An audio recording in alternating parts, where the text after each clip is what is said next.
Welcome back to another football season, everybody, and our first episode of the year of Leading the Charge. Hello, I am Matt Bove, joined by Joe Buscaglia. We've been doing this for a while now together. Oh, yeah. And Howard Simon, our newcomer. When's the last time you were on TV, buddy? A lot of hair ago. A lot of hair ago. Yeah. You look good as ever. Well, I need the makeup for the shine, but whatever. I'm going to borrow Joe's hair for the next show. I bought new makeup the other day. It cost me $42. Wow. Could you imagine spending $42 on makeup? No, not anymore. No, well, you know what? I don't naturally look like Joe does. I need all the help that I can get. So we are out here. We're about a week away from the start of the NFL season. This summer has been crazy. We have gone from all of these different storylines of Stephon Diggs to what's going to happen with all of these different positions. As we get closer to the season, Joe, I'll start with you. What are your just general thoughts about the team this year? Are you more confident or less confident than you were, let's say, at this time last year? Well, I think last year just had a different sort of vibe to it because there were just these huge outside expectations, and we saw this team really kind of feel the weight of that a little bit. I think this year has a completely different context to it just because that no one's really talking about the Bills this year, and that's a major component to the season. When they were at their best in 2020 and 2021, as stupid and as cliche as it is, they loved being the underdog. They thrive on this stuff. So I look at that and thinking for this year, the pressure's kind of off this team. And, you know, I could see them coming out hot this season. They've got a lot of talent. I think their talent from a roster perspective is on par, if not better than it was last year, but they don't have the expectations to go along with it. So we'll see what happens. If I had $1 for every time that I said that is a lot harder to be the hunter than the hunted, I could have bought my makeup last week. But you know what? Well, this year we won't get to say it because expectations, I turn on the TV. I hear people talking about the Jets being the best team in the division, the Dolphins being the best teams in the division. I even saw something in Sports Illustrated that had the Patriots winning the division. I feel like people aren't really sleeping on the Bills this year. Which is fine. I'm okay with that. I hope Joe's right because I was curious as to that whole under-the-radar thing could benefit the Bills this year. Because I was with everybody else a year ago. To the question you answered, Joe, and I'm not sure if these two work together, can you still think they're good enough to win the Super Bowl but feel less confident than you did a year ago? Yeah. Because I don't have that same 100% conviction lock me in. Actually, for the last 2 years, going back to 13 seconds, there's just a number of questions, which I'm sure we're going to get to in the show. But honestly, at the end of the day, I think they'll make the playoffs. I think they're that good. And if they made a run to the Super Bowl, none of us would be shocked. No. I mean, I keep going back to last year they won 13 games. Their roster is better this year than it was last year, at least in my opinion. It is. What areas do we think we could see the most growth? And then what areas, I guess, are still the biggest concerns? As weird as it is to say, because they put up a ton of yards and points last year, I think the offense is better than it was last year. It should be. Because there are so many variables that they have fixed or tried to fix at least this year. They went out and they Josh Allen had a tough time trusting what was in front of him from a pass blocking perspective. They go out, they draft a guard in the second round, they sign a free agent guard with their biggest contract of the offseason, and they conceivably fix that. They go out, they sign a pass catcher they draft a pass catcher in the first round of the draft in Dalton Kincaid, who kind of looks the part so far this summer. And on top of that, they sign Deontay Hardy, Trent Sherfield, Khalil Shakir is back. You have all of these different elements.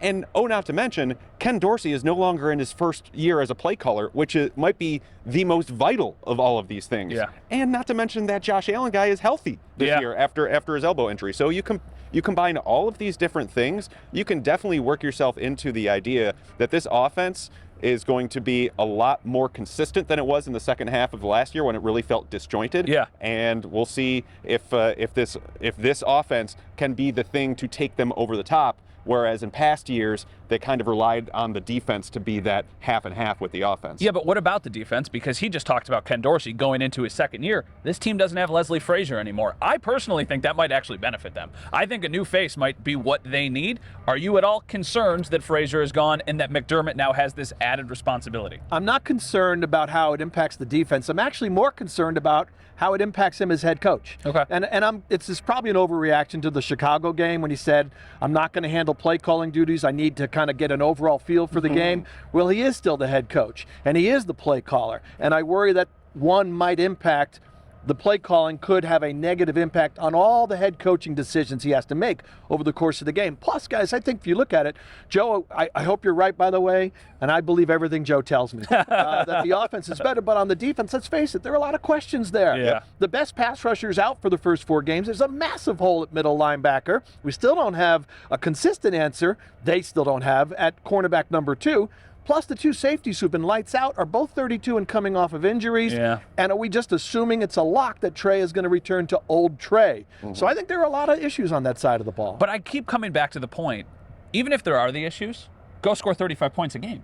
And you should win no matter what. And last year, it felt like they kind of hit a wall. We were sitting there in Detroit. They had those back-to-back games, Cleveland and Detroit. And I remember looking at you and going, are they going to fire Ken Dorsey? It was like 10 weeks into the season. But the fact that I even had to ask the question was crazy. What is a realistic progression for the offense? Even if they're going to be better, how are they better? What can they do better? I think it's by their personnel usage that they would be better and their creativity. I think those 2 things combined. And they kind of go hand in hand a little bit here because the team went out, like I mentioned, and they drafted a player in Dalton Kincaid at a position where they already had a starter in Dawson Knox. Yeah. They have to execute the vision that Brandon Beane put forward on them because they have wanted to run 12 personnel basically for the last 3 years, but they just didn't have the people to do it. When they signed O.J. Howard a year ago, they were hoping that that would be the key. He couldn't play anymore. No. And so they cut him. And then they went back to their 11 personnel tendencies, and they played 12 personnel at the lowest rate of the entire NFL last year, which was around like 3.3%. Not great for what they had planned. So I think this time around, having Dalton Kincaid and what looks to be, he looks to be a player Yeah, at this he does. point, and it looks like his role is going to be significant. How much are they willing to commit to it? And that is the biggest question for me, because if they do, I think it could be very fruitful this year. I mean, we were out of training camp every single day, and every single day Dalton Kincaid was one of those guys who just kind of jumped off of the field, and it makes you wonder how much are they actually going to use him, but that's something we can obviously talk about for a long time. Okay, for Joe, for Howard, I'm Matt. That's it for right now. We're going to have a quick commercial break, but coming up on the other side, we'll talk about specifically some players to watch on offense and, of course, on defense. Don't go anywhere. You're watching Leading the Charge.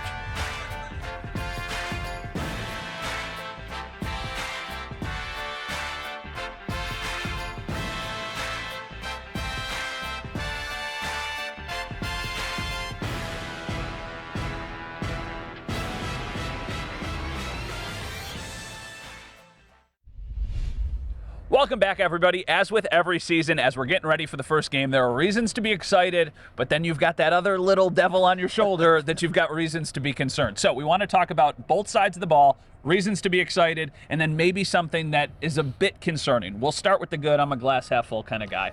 Offensively, who is a player you were excited about and their potential for the season? Well, Joe mentioned Kincaid, and I agree with that, but I'm going to go with Trent Sherfield. I think in the offseason, I know Kincaid's not a wide receiver, but in the offseason, to me, the number one priority was make the passing attack more dangerous. It needed to be upgraded. It didn't play out last year the way I thought it would play out. We know who Stephon Diggs is. I think Gabe Davis is good. But after that, there were just, where are the weapons? Where are the people who make this attack dangerous? I liked what I saw of Sherfield in a limited role in the preseason, granted, but I think that's a big upgrade in terms of the depth chart. Your third wide receiver now is much better than it was last year, no offense to Isaiah McKenzie. So I like Sherfield, and I'm looking forward to seeing his role in this whole attack. I think your third wide receiver is better, and I think your fourth wide receiver is better because Sherfield and Deontay Hardy are better than things they've had for a long time. Well, I guess maybe a couple of years, but they had to bring back Cole Beasley and John Brown. Yeah, the ghost of Cole Beasley. Yeah, like it was very clearly they were trying to find something that they did not have. Okay, Trent Sherfield, I like that answer a lot. How about you?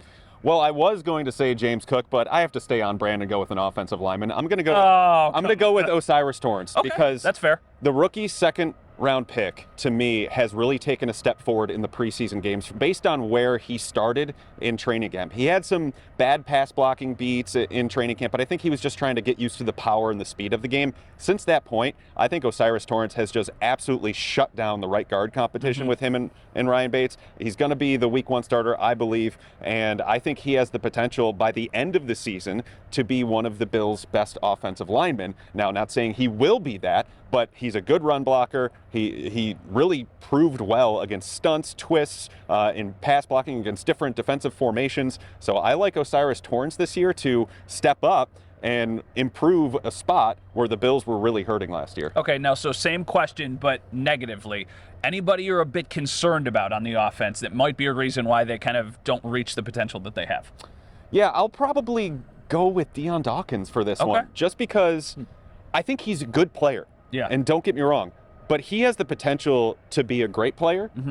And I want to see what he's got this year, because I think he took kind of a micro step back last year. Yeah. I don't think it was a prominent one. I still think he was one of their 2 best offensive linemen. But will he continue on, will he level that off and continue to play at a good level? Or will he go back to what he was in 2020 and 2021 and be one of their best players? Or will that trajectory of going downhill continue along this year? This is a sneaky big season for Deion Dawkins, because when you look at his contract, he's only signed through 2024. His overall cap hit next year is over $15 million. They can save nearly $8 million in the offseason next year to cut him.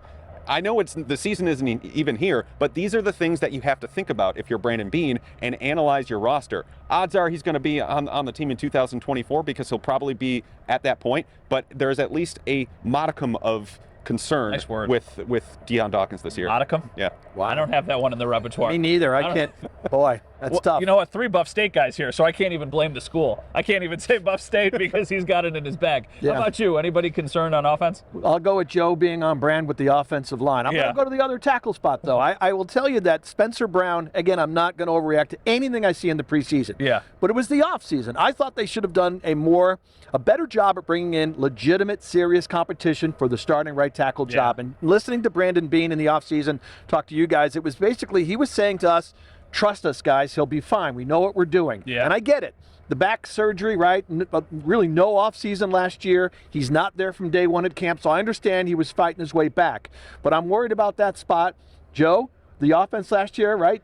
Pass protection issues. I feel like they're going, don't worry, he'll be fine. I'm not convinced, so I'm worried about Spencer Brown and what's behind him on the depth chart. If he struggles, what are your options? Joe's my guy from the summer, Ryan Vandermark. Ryan Vandermark. I've been talking to Ryan Vandermark for the last 3 weeks. More than anybody. He made the team. He did make the team. He made the team. Defensively, a reason or a player, I guess, that you're really excited about this season. I'm going to go with Greg Rousseau. Yeah. I think for him, everyone's focused on Von Miller. Everyone's focused on Leonard Floyd, what's happening at cornerback and middle linebacker, all these different things. But I think Greg Rousseau, if he didn't suffer a high ankle sprain last year, I think last year would have been his breakout season. He had 8 sacks total last year, but that high ankle completely zapped him of his ability to get after the passer down the stretch last season. So I look at Greg Rousseau as someone who came in bigger. I mean, you look at him physically. I mean, he's kind of a goofier guy, so so when you listen to him, you don't get this kind of vibe from him. But when you look at him physically, he looks like Mario Williams a little bit. Yeah. And I'm not going to say that he's going to be as good as Mario Williams by any means, but you look at the potential there of cleaning things up. He can win off the edge. His first few steps is so quick because he can cover so much ground because his legs go from here to the stadium. So Rousseau, to me, has the potential to hit his first double-digit sack season and then become one of the marquee players of the Bills' defense in my mind. Remember Mario Williams' watch? I think I had WGR on for like 48 hours straight waiting to see if he was going to sign. Is he here? Oh my gosh, he's going to get a steak. Wow. So what about you? Is there anybody on defense who you think could have a really big year? I'm just trying to work modicum in again. I'll have to wait till we're concerned. Yeah. I'll go with Ed Oliver. I'll stay on the defensive line. I think, honestly, an easy answer might be Matt Milano, but I think Ed Oliver, he's got the big contract. I think he'll live up to that. I think he can be that disruptive force in the middle of the defensive line. And then real quick, can we just collectively say the biggest concern on defense is linebacker? Yeah. We all would probably agree there. Yep. It's who is going to replace Tremaine Edmonds. Because remember, for years, people thought Tremaine Edmonds wasn't good. Well, you're going to find out really quickly how I tried to tell y'all. He really was pretty good. We don't know who's going to be the starter there. Maybe it's Terrell Bernard by, I guess, just default, but we'll find that answer out soon. All right, coming up in just a little bit, we're going to give you our predictions for the season and how we think the Bills are going to finish. But first, what the players are saying leading up to Week 1.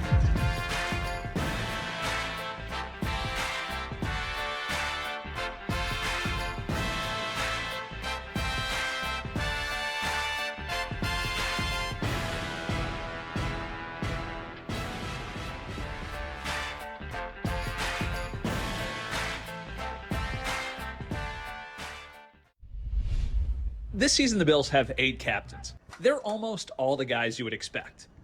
Then there's a surprise. We sit all in the team room, and then they just show pictures on the screen, and everybody screams for, everybody whenever they show them. And I was the last picture, and I kind of stood up and gave a little wave because I was like, I was surprised as well. And Yeah, for the first time in his career, Gabe Davis will have a C on his chest. I was like, whoa, and I started clapping too, and I waved to everybody because it was just funny just to know that I'm going to have a C on my chest. I mean, again, because I'm a goofball, I play around a lot, but I'm glad those guys, again, look at me as a guy who can lead the team.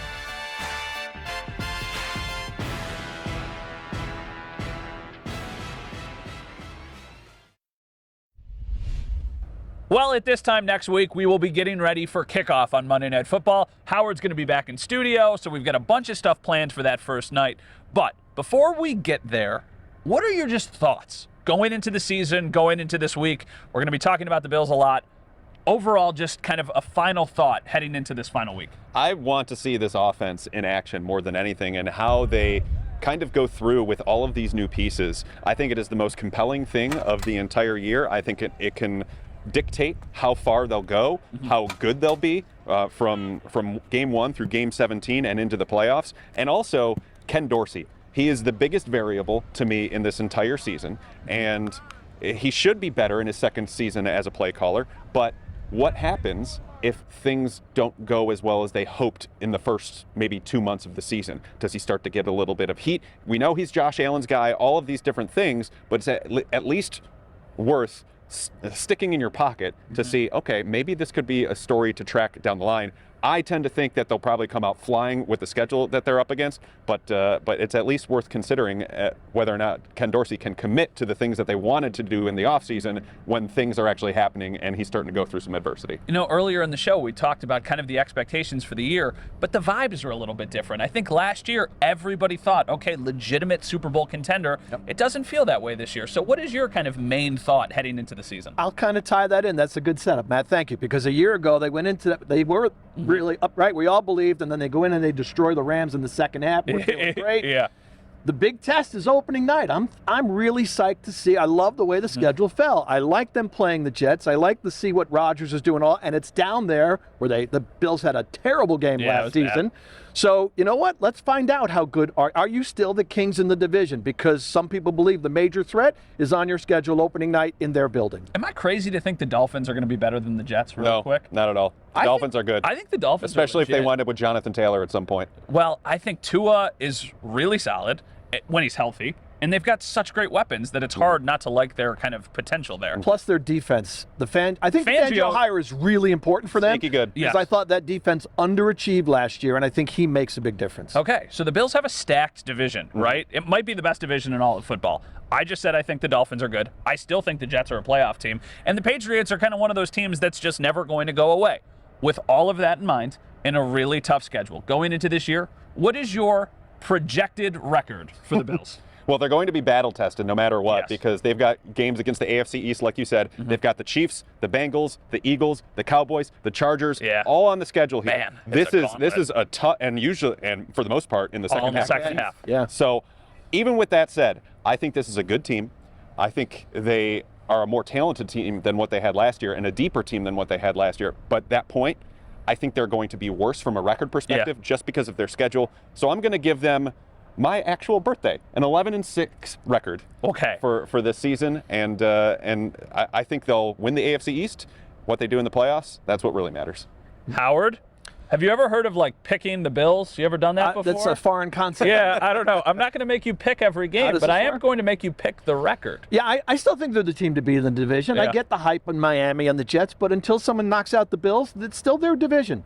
It won't be easy. It might even go down to the last game of the season. I think it'll be that tight. I take the Bills to win the division. I'll go one game better than Joe. I'll pick them to go 12-5. Well, I'm usually the pessimist around here, so someone's got to be more optimistic around here. I have a modicum of optimism. Perfect. You tie the bow. All right, 11-6, 12-5. I'm leaning more towards you.